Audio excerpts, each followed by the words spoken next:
Let's do it, baby. 200 episodes. Woo!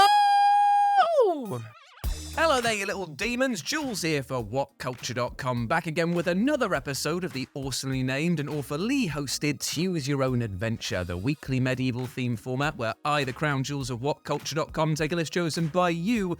Yes, you, the person who is, and come closer here, come closer, celebrating their 200th episode. Yes, baby, we made it. Yes, you get to decide what list I told out to you each and every week. And this week we have none other to thank than nobody, but also everybody for you helping us get to 200 episodes of Choose Your Own Adventure. Thank you so much. But you know what? Also no one at the same time, because well, we thought we'd take it a bit easy today. We'd actually revel in the celebrations, Dan and I, because we've been through a lot together. We deserve a bit of a break, so you know what? We're going to celebrate the only way we know how, by kicking back and playing some good old party games. We're going to play something like Overcooked, Mario Party, Mario Kart, for example. What could go wrong? I should really get that looked at. So let's celebrate the wholehearted and goodness of gaming by talking about 8 party games that will make you lose all your friends.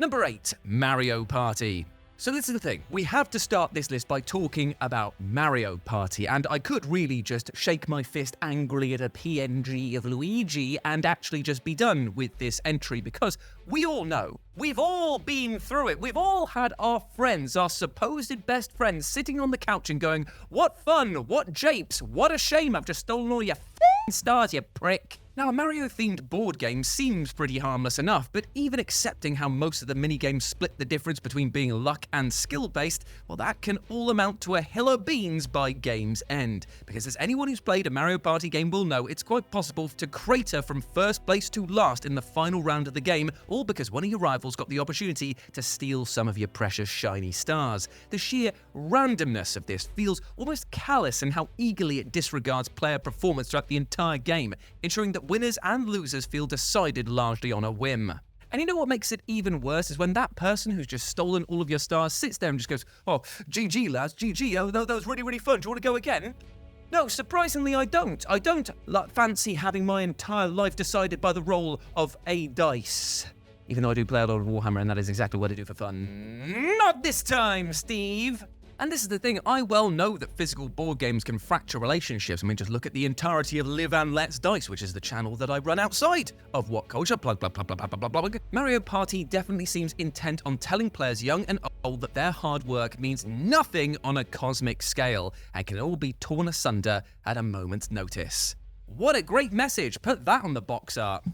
Number 7, Overcooked. It's often said that too many cooks spoil the broth, but when it comes to Overcooked, that statement should truly read, too many cooks can f*** off and get out of my kitchen, do exactly what I say because our friendship is hanging by a thread. This game's cutesy visuals belie just how overwhelmingly stressful it is, and it will test your ability to effectively communicate and multitask alongside 3 friends. Overcooked tasks players with prepping, cooking, and serving a seemingly never-ending barrage of meals as a team, a matter that is made more complicated by both a time limit and environmental obstacles peppered throughout each level. And this is the thing, every single Overcooked experience boils down to the same thing. One friend will become the head chef and everyone else will become scabby peasants in their eyes, and they will yell at them until they are red in the face.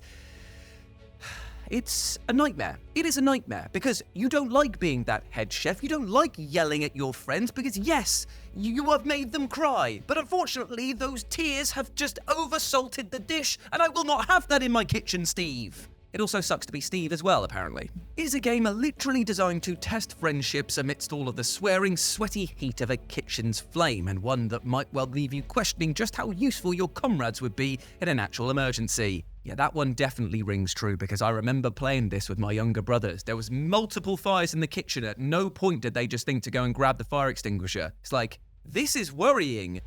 Come on, guys! Number 6, Rocket League. Okay, let's face facts here. When it comes to football, which is what the official name is here in England, I don't hear anyone calling it football. That pronunciation just sounds weird to me. It's football, or not at all in my eyes. And this is the thing, when it comes to football in the UK, You basically turn into a bit of a caveman while watching it. You look around the room for other people wearing the same tribal colours as you and go, pint? That's every football game that you could ever imagine. And somehow, it can be amplified even further when you strap a rocket to it. Say hello to Rocket League, which is one of the most compulsively addictive multiplayer games of the last decade. An ingenious fusion of football and racing, which has become a genuine sport in its own right. And while playing with a few friends, either as teammates or rivals, seems grand in theory, things have a tendency to get heated pretty quickly. Because here's the thing, and I'll try and calm it down a little bit, unless that Jeremy the Neck Vein from These Things Sucks makes another appearance here, and yes, I probably should bring that format back. I'll get around to it, don't you worry about that. When you are losing at Rocket League, it is the worst. You are lower than a piece of loam at this point, my friend, because you won't just have the jeering taunts from the opposition just going, yeah, GG, mate, nice work, great work, 10-0. Oh, really had to work hard for that one. You've got the appraising glare of your other teammate just going, right, don't take this the wrong way. Should you even be allowed to own a console? Granted, manoeuvring the rocket-powered cars is about as intuitive as drifting a milk float through treacle, but all the same, a lack of chemistry on the pitch can definitely leave you stewing with a rage long after the gaming session is over. And things get even more heinous when you're taking them on directly because, gloating, it's a real thing. And it's a real painful thing. Number 5, Halo 2. Okay, I'm just putting it out there. Halo 2 might well be one of the greatest online experiences ever made. Ever. Alright? And I shouldn't really have to defend that statement because if you just think back to it, back when Xbox Live was first emerging, poking its little head out like a meerkat, things were like a barren wasteland. People didn't know what online gaming really was, but this brought it to the masses and Halo 2 was its champion. It was the best of times, but unfortunately, it could also be the worst of times because if you thought that Rocket League teammate camaraderie was important, oh boy, you've seen nothing when it comes to Halo 2.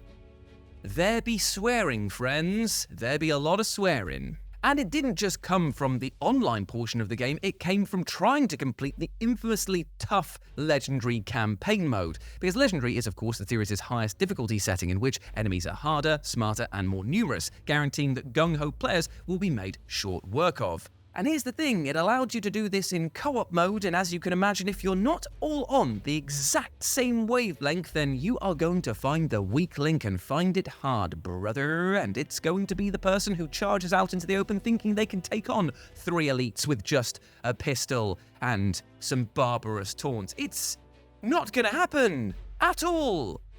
And it's infuriating because you all have to start again. Sick. This alone was enough to drive a wedge between even the chillest of homies. Because when success is this challenging, making a silly mistake, well, it just isn't good enough. Ideally, you'd both unite in frenzied anger at the game itself and those damn dirty jackal snipers, but human beings are what they are, and it's far more likely that you'll groan at your friend's death and mutter unpleasant things about them under your breath. This, my friends, is what Halo 2 on Legendary mode does to the soul. It crushes it slowly and painfully under the thumb. Number 4, Among Us. Okay, so I've got a script in front of me here that basically details why Among Us is just a painful experience and will most likely make you lose all your friends. But let's just say what it really is. It's a great game undone by shithousery. To win this game, to do well in this game, you need to be the worst of the worst. And what do you think that's going to do to your friendships?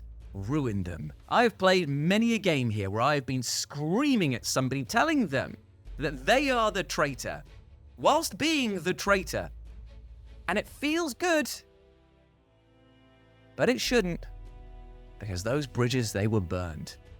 Number 3, Mortal Kombat.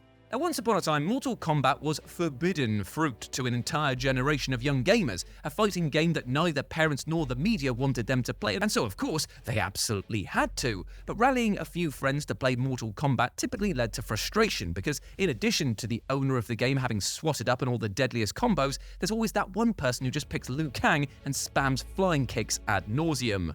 Playing Mortal Kombat, and in fact any fighting game, is fun in theory, but getting your face punched in over and over and over again just for your one friend to refuse to play any other title until they've claimed that 30th win in a row, well, that ain't fun for anyone. It's a hollow victory for them, and it's a bloody shallow grave for the rest of us. Number 2, Fusion Frenzy. Okay, time for a bit of a deep cut now, and if you are familiar with my work over on the Future Games Show, which you definitely should be by now, you'll know that I love myself a deep cut. In fact, I have a weekly list series every Friday, which is only filled with games that you do not know about or need to know more about, called The Deep Cut with Jules Gill. Baby, go check it out. But right now, I'm here on WhatCulture, and I'm talking about Fusion Frenzy. A 4-player party game packed with 45 individual mini-games made for one hell of a night in with friends. And nobody who's played this game will ever forget the nerve-wracking thrill of rolling around in an American Gladiator-style cage ball and trying to knock your mates off of a platform sumo style. But that's just one of the incredibly diverse platter of mini-games on offer, many of which are made infinitely more agonizing due to the often hilariously awkward tank-style controls. Yes, that's right, it's a mini-game compilation title with quite terrible controls. You'll scream out in agony as you fall and your undeserving pal prevails, and yet despite how Fusion Frenzy created formative memories for an entire generation of young Xbox owners, the game is barely whispered about at all these days. So do yourself a favour, pick up a copy of Fusion Frenzy, bring it over to a mate's house and just watch them die inside. You're welcome. Oh, is it time for the number 1 spot here? Tell you what, I'm just going to finish off Dan real quick. He thinks he's winning right now. He can't hear me because obviously I'm recording this at another time, and weirdly, don't think about this. I'm just going to take the last corner. He thinks he's in first place, and enjoy that red shell. Wait, I'm just going to park up next to him. Enjoy that green shell. Enjoy that banana skin. Horn. Oh, and now I'll cross the finish line. There we go. Done. Right, anyway, number 1. Oh, it's Mario Kart. Who would have guessed? Now, this is the thing. Mario Kart may be one of the greatest multiplayer games, and say it with me, kids, of all time. Oh, that felt good. But it should also probably come with a bit of a warning on all of the box art, saying this will, without a doubt, irreparably damage your friendships. Enjoy. And this is the thing, Mario Kart is just, well, a low-key microcosm of the uncaring randomness of the universe, and will screw you over at every given turn. No matter how skilled a racer you might be, you'll always be at the mercy of the game's random item allocation. This ensures that there's no accounting for your slowpoke mates popping a blue shell on the home straight or taking you firmly out of the running with a single button press. Now, the Germans probably have a very long word filled with many umlauts for the severe pain that you feel from losing at a Mario Kart race, but I will try and sum it up right now here for us Brits. Fuck! I tell you, Mario Kart in all of its generational forms is just a disaster piece waiting to happen for your friendship. In fact, let's demonstrate that again. Look, Dan's driving along, thinking that he's got this safely in the bag. I can't believe it, I'm finally gonna win. I'll tell you what, mate, have you heard of my Lord and Saviour Blue Shell? Jules, are you serious? Sick of this. I'm so sick of this. You know what? Nah.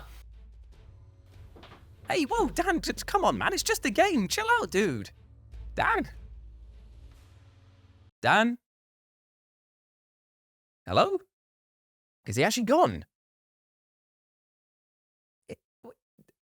Is he coming back? Hello? How am I going to end this video without an editor?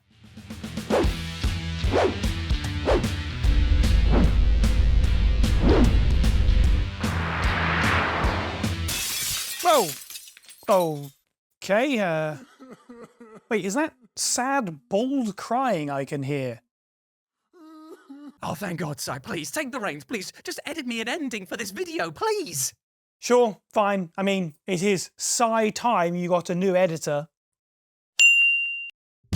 And there we have it, my friends, the 200th episode of Choose Your Own Adventure. What a celebration, even if I did piss off Dan quite a lot with that ending piece there. But that actually leads me into talking about our closing point here. For you see, Dan is actually going to be stepping away from editing duties on Choose Your Own Adventure, and Sai will be picking up the reins, and I cannot wait to see what she can do with this series. So a massive love, a huge amount of thank yous towards Dan. He's supported this series across the years. He's made it into something absolutely memorable, and I've loved working with him. And that's a wrap on Choose Your Own Adventure for me. I just want to say a massive thank you to everybody who's watched the show over the course of my tenure. And I do want to reiterate that I'm not leaving WhatCulture. I'm just moving on to like other projects within the channel. And I thought that episode 200 was probably like the best point to pass it on to somebody else. And honestly, I can't wait to see what Sai and Jules get up to and what shenanigans they're going to cook up. And I hope that she can make the show her own. And I'm leaving you in good hands here. And if you want to hear more from me, I do actually have an independent podcast you can come over and listen to. It's called Pixels and Perspectives. Basically just me chatting about video games every week. It's a good time. And lastly, I just want to say thank you to Jules for having me as an editor on this show. Like, I've thoroughly enjoyed my time with it, and I can't wait to see what the future holds for you and Sai. Hopefully, it's nothing too crazy, but then again, it's you guys, so I don't know. Anyway, again, thank you very much for watching.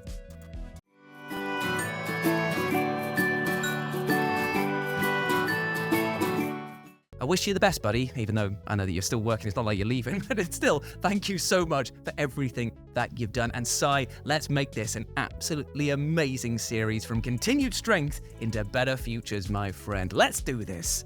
And there we have it, video games that will make you lose your friends. I hope that you enjoyed it. Let me know what you thought about it down in the comment section below. Big love to you, big love to Dan, big love to Choose Your Own Adventure, big love to Sai.